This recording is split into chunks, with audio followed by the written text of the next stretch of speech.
First భయం అనిపించింది, కానీ తర్వాత ఏం డాక్టర్ గారు చాలా ఏం భయపడద్దమ్మా, చేసినట్టే తెలియదమ్మా నీకు అని చెప్పి చాలా ధైర్యం చెప్పారు. నాకు అసలు ఏం చేసింది కూడా తెలియలేదండి.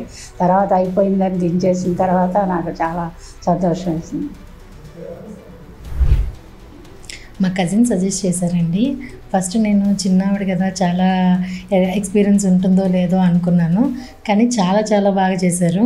తన పేషెంట్స్గా చెప్పడం కానీ ఏదైనా డాక్టర్ గారు చాలా బాగా చూశారండి.